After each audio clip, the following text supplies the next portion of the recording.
warahmatullahi. Di sini saya Nur Fatmi akan menjelaskan atau memaparkan prospek pengembangan dari komoditi kacang hijau.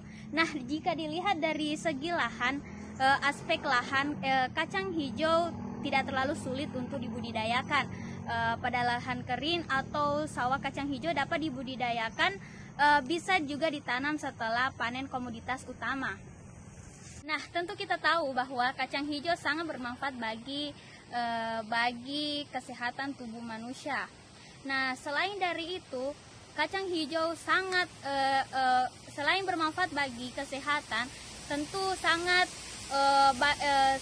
bagus bagi prospek pengembangan bisnis. Yang pertama itu, kacang hijau merupakan komoditas strategis karena mempunyai sifat tahan kering dan harganya yang relatif harga jual yang relatif tinggi dibanding dengan kacang-kacangan yang lainnya. Dan yang kedua, kacang hijau juga merupakan komoditas penambah pendapatan dengan memanfaatkan lahan sawah yang pada musim kemarau di mana peluang keberhasilan komoditas lain sangat rendah. Itulah prospek pengembangan komoditas kacang hijau yang sempat saya sampaikan. Assalamualaikum warahmatullahi wabarakatuh.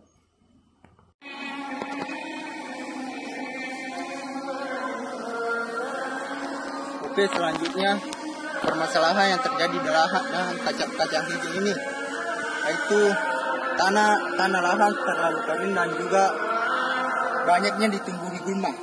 Hal ini bisa terjadi jika mahasiswa kurangnya perhatian dalam menyiram tanaman dan juga membersihkan lahan. Untuk mencegah hal ini terjadi, diharapkan mahasiswa mengatur jadwal agar lahan tersebut dapat dirawat dengan baik. Kemudian permasalahan lainnya itu kurangnya alat atau teknologi dalam budidaya kacang hijau ini. Dan juga pertumbuhan tanaman kurang lancar dikarenakan banyaknya juga diserang dengan hama atau penyakit. Hama atau penyakit tersebut akan dijelaskan oleh saudara saya, Indi Bagas.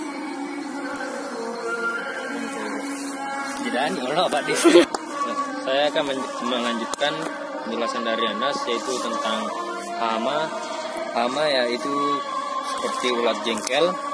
Ulat jengkel meninggalkan tanda yang berupa bekas, fase ulang berlangsung sekitar 1-13 hari. Adapun juga ulat potong. Ulat pergerakan polong menyebabkan permukaan polong tampak diselubungi benang-benang putih. Apabila disikat akan muncul larva hama yang di dalamnya. Sedangkan ulat penggulung daun biasanya itu dia menselimuti daun, baru di dalamnya terdapat ulat atau larva.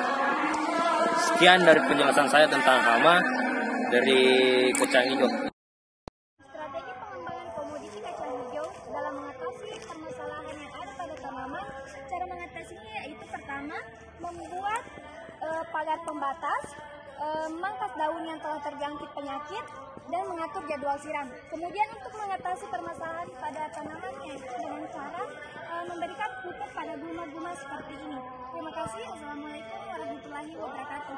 Baiklah, itulah tadi pemaparan yang sempat kelompok kami sampaikan. Lebih dan kurangnya mohon maaf. Assalamualaikum warahmatullahi wabarakatuh.